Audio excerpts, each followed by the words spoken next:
When I was upset, my mind was just over processing. I was like, what happened to me in College of Education is about to happen again. Oh my God. I'm not getting younger that I will say, okay, I want to prove to the world, I want to do another degree again. No, this time I have to fight one way or the other to get my um what I've worked for and what I deserved. Two, I was like, does that mean I've paid 3 years for nothing?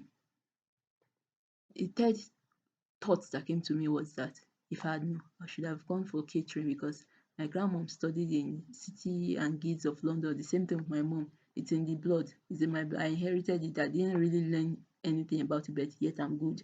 I should have just developed that um aspect of my life. I would have gone far instead of going to school. What is the point now? Or I should have gone into hairdresser. Yes, that one is hairdressing. I mean, hairdressing is simple because I know how to fix. I was fixing when I was in secondary school, fixing people, my friends' hair, my mom's hair. So why have I wasted my time to come to University of Lagos thinking it was the best school? That was why I came. I chose it by myself. My first choice was University of Lagos. My last choice was University of Lagos. When the guy saw that my mind was drifted away, I was no longer there, and if you see my face, a lot of fear, he offered me he offered me the lady's number. He said, let me give you her number. I said I don't have it because I was in a confused state. So he said, I know you don't have it. I have it here on the screen. I'll give it to you so that you put a call through to her. I was like, thank you. How thoughtful of you. Immediately now I arranged the number, dial her. Bukola, are you Bukola? She said that yes, I'm Bukola. Kasala don burst, arrange yourself, they come here because if you not come, let me say you not be student of the University of Lagos. She said, okay, at the moment I'm at Ikorodu, I'll be there shortly. I said, okay, I will be waiting, shall be waiting, whatever. When she arrived, were you the one that processed your, okay, no, are you the owner of this mat number and this? She said, yes. Did you process it by yourself? She said, no, someone did it for me.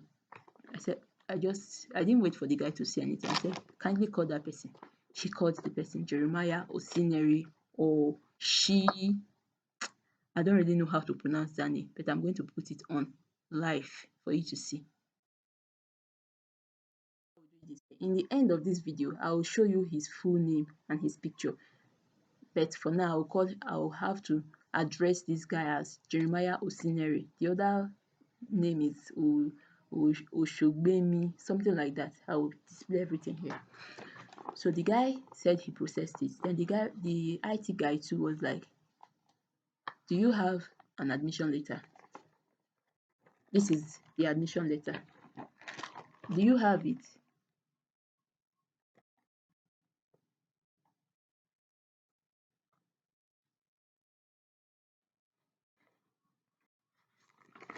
He said, no. I mean, who does that? It's just like you went to the bank, you paid money into the bank without a pay slip. No pay slip.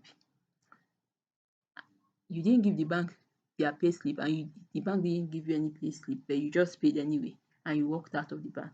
Don't be voice maybe that. One chance now. So the IT guy just knew that he was a fraud student.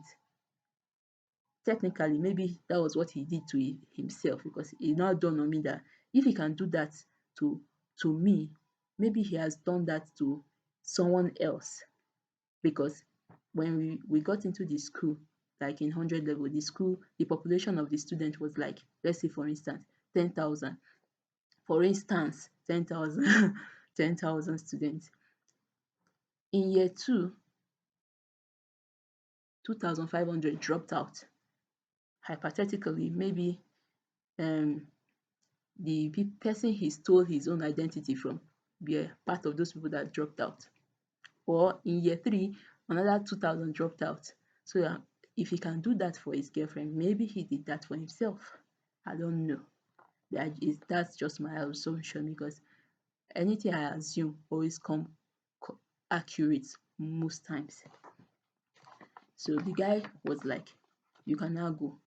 He started handling my case.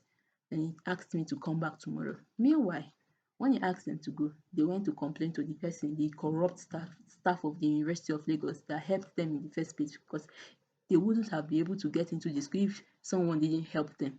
That is another clue.